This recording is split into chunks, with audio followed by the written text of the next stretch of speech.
आप देख रहे हैं इंडिया टाउन न्यूज, भारत की बात। नमस्कार, स्वागत है आपका हमारे खास बुलेटिन खबरें राजनांदगांव में और मैं हूं आपके साथ निशा। चलिए बुलेटिन की शुरुआत से पहले एक नजर आज की हेडलाइंस पर। एसपी के निर्देश पर रात्रि कॉम्बिंग गश्त, अपराध रोकने पुलिस की नाइट गश्त जारी, असामाजिक तत्वों पर लगाम लगाना उद्देश्य।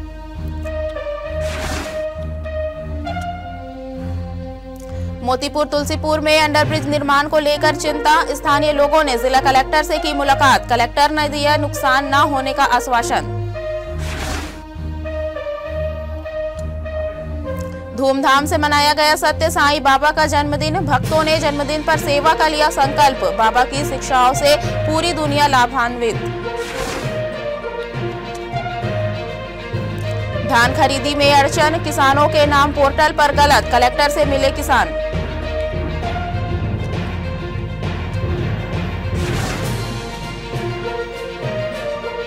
साल्हेवारा में जीवन दीप समिति की बैठक, अस्पताल सुधार के लिए नई समिति गठित, जीवन दीप समिति ने उठाए अस्पताल के मुद्दे। चलिए बढ़ते हैं खबरों की ओर। राजनांदगांव की थाना बसंतपुर पुलिस ने मोहारा महालक्ष्मी मार्केट के पास हुई लूट के मामले में त्वरित कार्रवाई करते हुए 2 आरोपियों को गिरफ्तार किया है। पुलिस के अनुसार आरोपियों ने फल की दुकान में घुसकर नकदी की लूटपाट की थी। घटना की जानकारी देते हुए थाना प्रभारी ने बताया कि आरोपियों ने 25 नवंबर 2025 को दोपहर लगभग 2 बजे दुकान में पैसे मांगने का बहाना बनाकर मारपीट की और चाकू के बल पर नकदी रकम लूटकर फरार हो गए। पुलिस अधीक्षक अंकिता शर्मा के दिशा निर्देश पर आरोपी की गिरफ्तारी के लिए त्वरित कार्रवाई की गई। पुलिस ने आरोपियों के ठिकानों पर दबिश देकर उन्हें गिरफ्तार किया और लूट में प्रयुक्त स्कूटी को भी जब्त कर लिया। जीवन दीप समिति साल्हेवारा की महत्वपूर्ण बैठक आयोजित की गई, जिसमें अस्पताल से जुड़ी समस्याओं और सुधारों पर विस्तृत चर्चा की गई और नई जीवन दीप समिति का गठन किया गया। सभी उपस्थित सदस्यों ने अपने विचार साझा किए और स्वास्थ्य व्यवस्था को सुदृढ़ बनाने में सहयोग की प्रतिबद्धता व्यक्त की। बैठक में प्रभारी चिकित्सा अधिकारी ने अस्पताल के विभिन्न मुद्दों और आवश्यकताओं को विस्तार से प्रस्तुत किया। उन्होंने स्वास्थ्य सेवाओं को और बेहतर बनाने के लिए जनप्रतिनिधियों के समक्ष कई महत्वपूर्ण सुझाव रखे। डॉक्टर वर्मा ने अस्पताल में स्टाफ की कमी की जानकारी दी, जिस पर जनप्रतिनिधियों ने समस्याओं से अवगत होकर इसका समाधान करने का आश्वासन दिया। खैरागढ़ ब्लॉक के नया करेला गांव में दूषित पेयजल संकट गहरा गया है। अब तक 50 से अधिक ग्रामीण उल्टी, दस्त और डायरिया के लक्षणों के साथ अस्पताल पहुंच चुके हैं। गांव की पेयजल पाइपलाइन कई स्थानों पर नालियों के संपर्क में आने से पानी गंभीर रूप से प्रदूषित हो गया है। स्थिति बिगड़ने पर स्वास्थ्य विभाग की टीम गांव पहुंची और आपात स्वास्थ्य शिविर लगाया। ग्रामीणों ने ग्राम पंचायत और पीएचई विभाग की लापरवाही को इस संकट का जिम्मेदार ठहराया है। ग्रामीणों का कहना है कि हमने कई बार नाली निर्माण और पाइपलाइन के लीकेज की शिकायत की, लेकिन सरपंच ने कभी ध्यान नहीं दिया। उसी लापरवाही का नतीजा है कि आज पूरा गांव बीमारी की चपेट में है। फिलहाल स्वास्थ्य विभाग ने गांव में निगरानी बढ़ा दी है और पीएचई विभाग ने पानी का सैंपल लिया है। साथ ही पाइपलाइन सुधारने और जल्द से जल्द पानी की आपूर्ति सुरक्षित करने के निर्देश दिए गए हैं। और डायरिया। अच्छा, कैसे फैले डायरिया? डायरिया ऐसे फैले है कि नल के पानी पिए से वही से, और नल है जो ना पानी है ना नल के, तो गांव में गंदा पानी बहात है। अच्छा है ना, सरपंच ध्यान दे ना कोई विधायक कई बार देखा डरे। जो घर में बाथरूम सब पानी है ना वो पूरा गली में बहात है, तो ओकर नीचे में नल के पाइप लगे हैं, तो वो कोई रिसाव हुआ थे, ओकरे कारण वो पानी पिए से सबके हुई से फैली से लगभग के जन बीमार हुई। कम से कम 50-60 ले ज्यादा पार कर दी। नांदगांव में भी है भर्ती। गंदगी है जेकर से इतना डायरिया की शिकायत है वे कि गली गली में पूरा घर घर से ही पानी निकलत, लेकिन हमारे गांव के सरपंच पंच कोई ध्यान नहीं देते। जगह जगह के पाइप वजह से पूरा एकदम हमारे पूरा बर्बाद हो गए। पूरा गाँव के आदमी मन पूरा आए हमन। अच्छा, 10 पूरा मतलब 50-60 जन आदमी हुई। कब से होते है समस्या? अभी 3-4 दिन से ही ज्यादा बढ़ गया। क्या चाहते हो आप मना? हमन पूरा सुधार चाहते हैं ताकि नाली बनाए, गाँव में नाली बने, गली में पानी बहात है वो भी ठीक करना चाहिए और सरपंच पटेल सब जन पूरा मतलब ध्यान देना चाहिए। वहाँ पे डायरिया के केसेस, वाटर डायरिया केसेस आए हैं और तकरीबन कल 36 पेशेंट हो गए थे, आज और 14 पेशेंट और आए हैं। मतलब तकरीबन 50 केस अभी आ चुके हैं और लग रहा है कि ना, क्योंकि कई सारे घरों में है तो कोई वाटर सोर्स का भी हो सकता है, तो उसके बारे में पीएचई ने सैंपल वगैरह तो लेके गया है। और केस हम लोग ने 5 केस रिफर किए हैं राजनांदगांव मेडिकल कॉलेज में, जो अभी भी राजनांदगांव मेडिकल कॉलेज में एडमिट है। सर कोई हताहत तो नहीं हुआ? नहीं, अभी किसी मतलब सभी अभी मतलब इलाज चल रहा है अभी, कि कुछ कह नहीं सकते। कुछ लोगों की हालत गंभीर तो है जो राजनांदगांव में मेडिकल कॉलेज में एडमिट है। राजनांदगांव विधानसभा क्षेत्र के ग्राम बूची भरदा से आरला मोखला तक जाने वाले नहर नाली मार्ग की जर्जर स्थिति ने एक बार फिर किसानों की मुश्किलें बढ़ा दी है। लंबे समय से कच्चा और बदहाल यह ग्रामीण मार्ग अब किसानों के लिए बड़ी समस्या बन गई है। बरसात शुरू होते ही रास्ता पूरी तरह कीचड़ युक्त हो जाता है, जिससे खेतों तक पहुंचना बेहद कठिन हो जाता है। ग्रामीणों ने बताया कि बारिश के दिनों में मजदूर खेत तक पहुंच ही नहीं पाते। कई बार मजदूर रास्ते में ही कीचड़ में फंस जाते हैं या वापस लौटने पर मजबूर हो जाते हैं। ऐसे में खाद डालना, दवाइयों का छिड़काव, निंदाई गुड़ाई और फसल की निगरानी जैसे आवश्यक कार्य समय पर नहीं हो पाते। किसानों ने छत्तीसगढ़ विधानसभा के स्पीकर एवं क्षेत्रीय विधायक डॉक्टर रमन सिंह से सड़क निर्माण की मांग करते हुए कहा है कि वे इस वर्षों पुरानी समस्या का समाधान निकालें और मार्ग को पक्की सड़क के रूप में विकसित कराने की दिशा में तुरंत कदम उठाएं। धान खरीदी की प्रक्रिया शुरू होने के बावजूद किसानों की परेशानियां कम होने का नाम नहीं ले रही है। इसी परेशानी के साथ किसान राजनांदगांव तहसील कार्यालय पहुंचे, जहां किसानों की भारी भीड़ देखी गई। जानकारी के अनुसार कई किसानों के नाम पोर्टल में नहीं दिख रहे हैं, जिसके कारण उनका टोकन कट नहीं पा रहा है। इससे किसान अपना धान बेचने और भुगतान प्राप्त करने में असमर्थ हैं। टोकन न कटने के कारण किसान बैंक में धन भी नहीं भेज पा रहे हैं। किसानों का कहना है कि वे सुबह सुबह तहसील कार्यालय पहुंचते हैं ताकि अपना नाम पोर्टल में जुड़वाया जा सके। हाल ही में 2-3 दिन से इस प्रक्रिया को लेकर भीड़ लगातार बढ़ रही है। किसानों की चिंता है कि अगर जल्द से जल्द उनकी समस्या का समाधान नहीं हुआ तो खरीदी में और बाधा आ सकती है।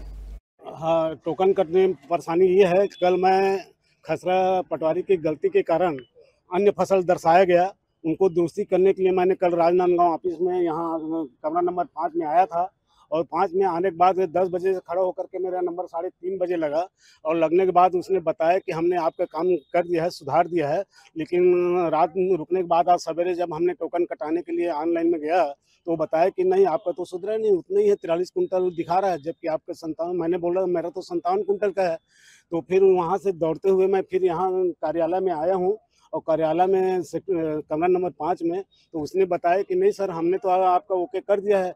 तो ये फिर ओके कर दिया तो क्यों नहीं हुआ? तो उसने बताया कि नहीं, ये खाद्य विभाग अधिकारी वाला ओके करेंगे। तो हम लोग किसान आदमी कहाँ खाद्य अधिकारी, कहाँ तहसीलदार, कहाँ कलेक्टर के पास जाएंगे सर? यहाँ से ओके करवा के किसान को यहाँ से उनको प्रूफ दिखा के देना चाहिए, हमने सुधार कर दिया है, ये देख लीजिए, आपको कहीं जाने की जरूरत नहीं है, ऐसा कहना चाहिए। जबकि गवर्नमेंट चाहता है कि किसान का सुविधाजनक हो, लेकिन यहाँ तो बहुत असुविधा हो रही है। वक्त हो चुका है छोटे से ब्रेक का, बने रहिए नेटाउन न्यूज के साथ। कभी कभी चेहरे का छुपा दर्द दुनिया नहीं देख पाती है।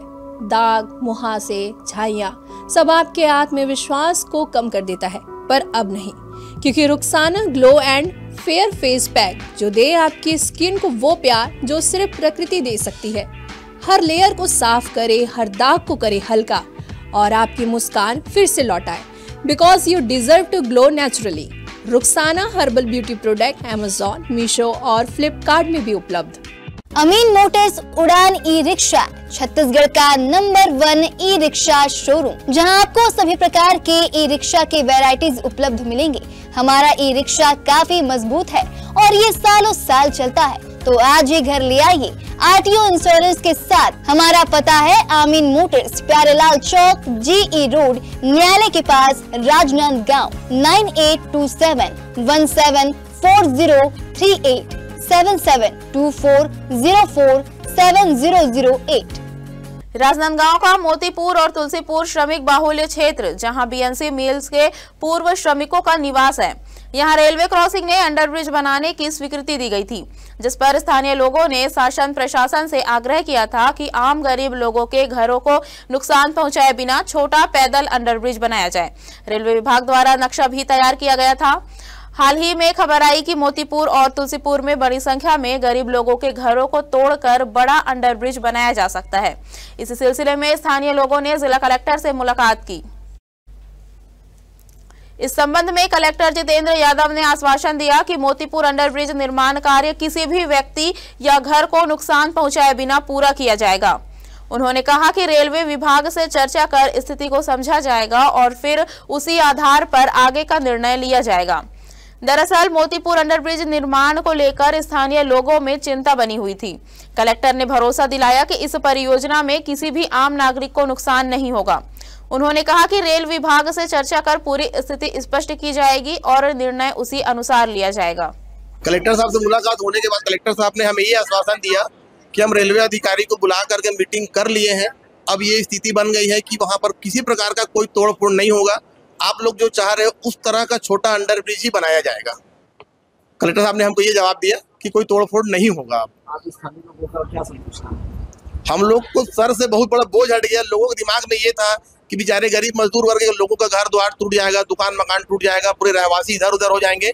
आज हम कलेक्टर साहब के जवाब से संतुष्ट ये हुए हैं, कम से कम हमारे बुजुर्गों का आसियाना तो बच जाएगा।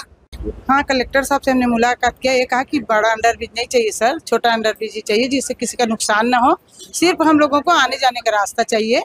बच्चों को, महिलाओं को और स्कूली बच्चे बुजुर्गों को आने जाने में जो असुविधा होती है और अपने को बड़े अंडरब्रिज की आवश्यकता। संतोषप्रद जवाब दिया कलेक्टर साहब ने। कहा कि किसी कोई तोड़ फोड़ नहीं होगा किसी प्रकार का। आप लोग जो चाहते हैं वैसे ही अंडरब्रिज, मिनी अंडरब्रिज ही बनेगा।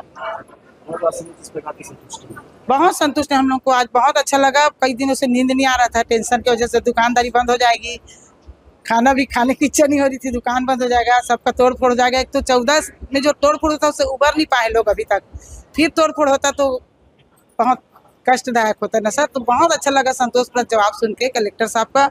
हमारे पूरे मोतीपुर तुलसीपुर के बहुत बहुत उनको धन्यवाद कहती हूँ मैं। शहर में अपराधों पर लगाम कसने और रात्रिकालीन सुरक्षा व्यवस्था को मजबूत करने के उद्देश्य से राजनांदगांव पुलिस अधीक्षक के निर्देशन पर पुलिस द्वारा रोजाना रात में कॉम्बिंग गश्त चलाई जा रही है। यह विशेष गश्ती अभियान शहर के अलग अलग इलाकों में प्रतिदिन चलाया जा रहा है, जिससे असामाजिक तत्वों पर नियंत्रण के साथ ही आम नागरिकों को सुरक्षित माहौल उपलब्ध कराया जा सके। पुलिस विभाग की ओर से बताया गया कि रात के समय अतिरिक्त गश्त बढ़ाई गई है। पुलिस टीमें मुख्य मार्गों, कॉलोनियों, सुनसान इलाकों और संवेदनशील क्षेत्रों में पैदल व वाहन गश्त कर रही है। साथ ही संदिग्ध व्यक्तियों, वाहनों और गतिविधियों पर विशेष नजर रखी जा रही है। अधिकारियों के अनुसार इस अभियान का मुख्य उद्देश्य अपराधियों में भय पैदा करना और रात में शहर की उपस्थिति को मजबूत बनाना है। पुलिस का मानना है कि लगातार बदलते इलाकों में गश्त करने से असामाजिक तत्वों की गतिविधियों पर लगाम लगाने में मदद मिल रही है। सबसे पहले तो जो भी अपराधी तत्व जिले में है तो जिला पुलिस के द्वारा काफ़ी सघन एमसीपी लगाकर भी चेकिंग की जाती है और समय समय पे टाइम और वेन्यू रोटेट करके गश्त भी बढ़ाई गई है और गुंडा बदमाश अड्डेबाजों पे भी चेकिंग की जा रही है, जिसका प्रभाव शहर में दिख रहा है और पुलिस अब प्रयास करेगी कि ये निरंतर जारी रहे। जो दुकानें हैं रात में जी हाँ बिल्कुल, जिस प्रकार से दुकानें खुली रहती थी तो अभी हमने उस पर अंकुश लगाया है। 11 बजे के बाद इस प्रकार से दुकानों को बंद करवाने का प्रयास किया जा रहा है ताकि वहाँ पे लोगों के मतलब वो एकत्रित ना हो और जमावड़ा ना हो लोगों का। राजनांदगांव जिला कलेक्ट्रेट में जनदर्शन का आयोजन किया गया, जहां शिकायतकर्ताओं की भारी भीड़ देखने को मिली। जनदर्शन में शहरवासी और स्थानीय निवासी अपनी अपनी समस्याओं को लेकर कलेक्टर के पास पहुंचे और समाधान की उम्मीद जताई। जनदर्शन में आए नागरिकों ने अंडरब्रिज की मांग, प्रधानमंत्री आवास योजना से संबंधित घरों की समस्या सहित अन्य स्थानीय मुद्दों को उठाया। कलेक्टर ने सभी की समस्याओं को ध्यान से सुना और संबंधित अधिकारियों को आवश्यक दिशा निर्देश दिए। कलेक्टर ने नागरिकों से बातचीत करते हुए कहा कि उनकी समस्याओं का निवारण प्राथमिकता के आधार पर किया जाएगा और जल्द ही हर मामले का समाधान सुनिश्चित किया जाएगा। राजनांदगांव की सिटी कोतवाली थाना पुलिस ने टायर ट्यूब चोरी के मामले का खुलासा करते हुए एक आरोपी को गिरफ्तार कर न्यायिक रिमांड पर जेल भेज दिया है। आरोपी के कब्जे से बड़ी मात्रा में चोरी का सामान और घटना में प्रयुक्त मोटरसाइकिल जब्त की गई है। पुलिस के अनुसार प्रार्थी रंजित सिंह भाटिया ने 23 नवंबर को रिपोर्ट दर्ज कराई थी कि उसका नौकर टिकेश्वर साहू पिछले लगभग 2.5 महीनों के दौरान उसकी दुकान से करीब 3 लाख रुपए की कीमत के 150 से अधिक टायर ट्यूब, चैन स्पॉकेट और अन्य सामग्री चोरी कर ले गया है। रिपोर्ट पर सिटी कोतवाली पुलिस ने अपराध दर्ज किया। पुलिस अधीक्षक अंकिता शर्मा और नगर पुलिस अधीक्षक पुष्पेंद्र नायक के पर्यवेक्षण में टीम ने आरोपी टिकेश्वर साहू को हिरासत में लेकर पूछताछ की। आरोपी ने पिछले 3 वर्षों से अंकाली साइकिल स्टोर में कार्यरत होने और वहीं से सामान चोरी करने की बात स्वीकार की, जिसके बाद आरोपी को विधिवत गिरफ्तार कर न्यायालय में पेश किया गया, जहां से उसे न्यायिक रिमांड पर जेल भेज दिया गया है। राजनांदगांव जिले के मेढ़ानवा गांव के लगभग 150 किसान धान खरीदी में परेशानी का सामना कर रहे हैं। उनका कहना है कि सरकारी पोर्टल पर उनका नाम सही तरीके से दर्ज नहीं होने के कारण उन्हें धान बेचने के लिए टोकन नहीं मिल पा रहा है। इस समस्या को लेकर किसान राजनांदगांव कलेक्टर कार्यालय पहुंचे और अपनी समस्याओं से कलेक्टर को अवगत कराया।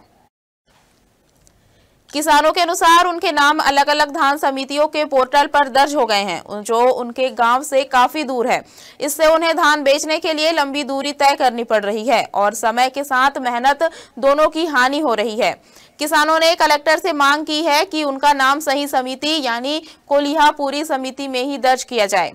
उनका कहना है कि इससे उन्हें धान बेचने में आसानी होगी और अनावश्यक परेशानियों से छुटकारा मिलेगा। इस संबंध में कलेक्टर ने किसानों को आश्वासन दिया है कि इस समस्या का जल्द समाधान किया जाएगा और किसानों के नाम सही पोर्टल में अपडेट किए जाएंगे। जिले में 3 नवा गांव हैं और वो 2 नवा गांव एक जनपद में है, एक अलग जनपद में है। तो उसके संबंध में लगभग 4 दिन पहले किसानों से जानकारी मिली थी कि उनके विलेज कोड टेक्निकल कारण की वजह से अलग अलग समितियों में दर्ज हो गए हैं। तो उनको ऐसा प्रतीत हो रहा था कि धान बेचने में कुछ समस्या आएंगी। उस पे हम लोगों ने संज्ञान लेते हुए जिले पे टीम बनाई और सैटरडे और संडे को बैठ के उन लोगों ने टीम को बैठ के राज्य की टीम के साथ और NIC की टीम के साथ बैठ के उनका सोल्यूशन किया है और उन तीनों गांवों की प्रॉब्लम अभी रिजोल्व हो गई। पिछले 3-4 साल से वो अलग अलग प्रॉब्लम्स का फेस कर रहे थे, उनको बीमा क्लेम करने में या दूसरी दिक्कतें थी, तो अभी वो ठीक हुई है। तो इसके लिए काफ़ी अच्छा है कि उनका जो जीवन है थोड़ा आसान हो जाएगा। 2-3 गांव की और भी प्रॉब्लम्स हैं, वो PV से संबंधित है या इसी तरीके के जो इश्यूज हैं, वो जो जिला स्तर से प्रॉब्लम सोल्व हो सकती है उसको हम जिला से टीम बना के सोल्व कर रहे हैं। जो राज्य पे समन्वय करके करना है उसको राज्य के साथ कर रहे हैं और जो राज्य से और नेशनल लेवल पे होना है उसके लिए भी हम लोग पत्र लिखे हैं। तो आने वाले समय में हम लोग कोशिश करेंगे जल्दी से जल्दी उनको। 23 नवंबर को सत्य साईं बाबा का जन्मदिन पूरे उत्साह और श्रद्धा के साथ मनाया गया। इस मौके पर नगर और ग्रामीण क्षेत्रों से बड़ी संख्या में भक्त पहुंचे। सुबह नगर में भव्य कीर्तन और पालकी यात्रा निकाली गई। जन्मदिन पर सभी भक्तों ने सेवा करने का संकल्प भी लिया। सत्य साईं बाबा ने हमेशा प्रेम, करुणा और निष्काम सेवा का संदेश दिया। उनके अनुयायियों का कहना है कि बाबा का सबसे बड़ा चमत्कार हृदय परिवर्तन है। उनके संपर्क में आने से लोग प्रेम, सेवा और मानवता के मूल्यों को अपनाने लगते हैं। बाबा ने धर्म को सरल भाषा में समझाया और आज उनके सिद्धांत करोड़ों भक्तों के जीवन का मार्गदर्शन बन चुके हैं।